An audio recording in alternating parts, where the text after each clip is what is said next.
Hi,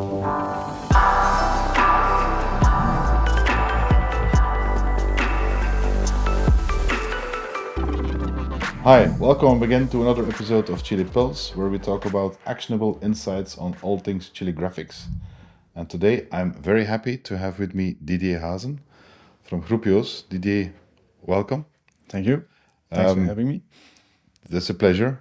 I mentioned Didier from Group Joos. Can you maybe introduce yourself, the company? What do you do? What does the company do? Yes, so I'm in the industry for about 20 years, I think, right now. So middle-aged, I think, if you do look at the entire age of the industry. I spent quite a few years of my career at VIGC, which is an independent organization for the graphic arts industry. But the last 4 years, moved to the practical level and went to Group Joos, which is a larger printing company in the small width rotation offset. Yeah. But also doing a lot of digital printing, personalization, and individualization in inkjet print. So doing different levels of the graphic arts sport. Super. If you want to phrase it that way.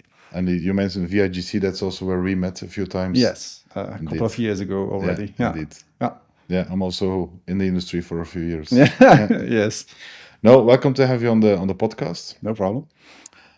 Maybe to start off, as you are now CTO at the company. Yes. What does that entitle? What is your focus? What is your role? Yeah, so that means that I'm actually involved and should be involved with all the technological projects and parts of the company. And that in reality that moves in different on different levels and in different projects. Where if you look at my history, it was mainly towards the digital part, meaning there is no mechanical machines already involved. So in data handling and PDF file handling, of course, also workflow tools and ERP systems. Moving to Group Joos, I also got involved in investment projects, but then mainly looking at the metal. So also looking at the larger digital printing machines, and now also recently also looking at the offset printing machines. So it's moving further than just the digital or the pre-press preparation part. It's moving further than that. So you can make the connection between how it starts digitally versus also That's how it idea. ends up in the Yes, on actual paper. on actual paper. Yeah, Yes, indeed. Yeah. And how big is the portion of software in that whole spectrum? Yeah, so there's different kind of tools that we use. Actually, if you look at Group Joos and the business they're doing, there's something quite special on what they do. A larger part of what they do is data handling. So that's really a big responsibility and a big part of what Group Joos is actually doing, because most of the things that we do, especially in digital printing, but also in offset, by the way, is using personalized data. So we pre-print in offsets now and then, but afterwards we will always or almost always personalize data afterwards using black ink printing inkjet machines. We can do either that or do completely projects and in full color and fully personalized in digital print. And we use really specialized software to do that. It's not just the type of software that you see in any graphic arts industry or company, but also really focused tools to do all these different kind of things. And that combined, by the way, also with, of course, CHILI and some other tools to do on-demand printing, short-run, not always personalized, but also producing really short-run on-demand print jobs also. Just for my reference, because it's been a while since I've been in a printing shop, if you say short and long run, what type of volumes are we speaking? Yeah, short run can be from 1 copy to a couple of 100 copies. Longer runs, if you look at Group Joos, it's really the bigger jobs, and then we go into 10,000, 100,000, even million copies of the same type of product. Yeah, and if you look at the personalized printing jobs, are these also large volumes? Depending. Again, also there, we have really small jobs because we have cut sheet digital printing systems. We have reel-to-reel, which are really long machines, and I mean 25 meter long inkjet printing machines, and then we have the offset presses. So if you look at the cut sheet, it can be really small volumes, like, as I said, 10 to 20 copies of one product. Reel-to-reel inkjet, you're not going to start such a machine just for 10 copies. Then we go into the thousands or 100,000 copies of it, for instance, a direct mail.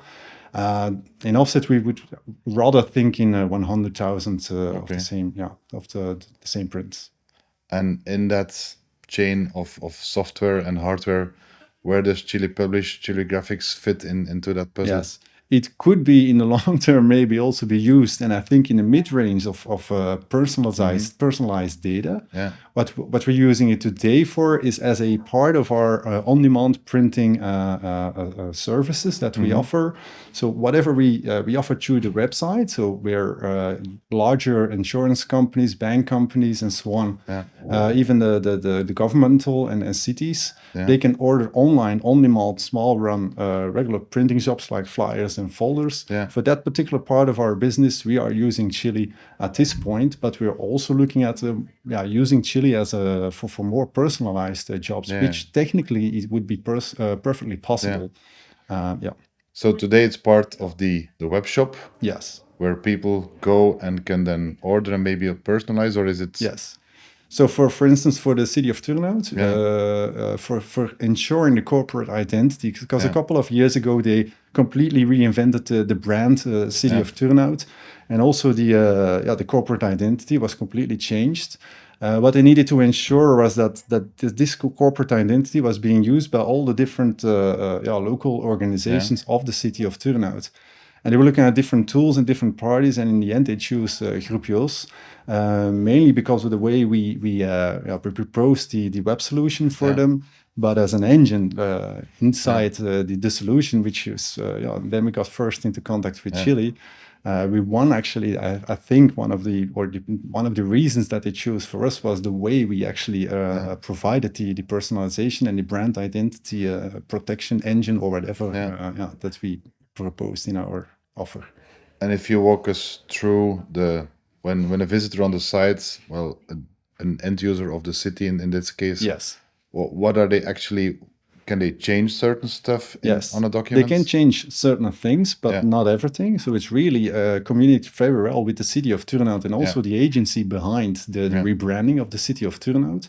So for instance, for a special brochure or a flyer or a folder, there are different standardized templates that they can choose between. So and the only thing that changes are actually the brand colors for the City of Turnout.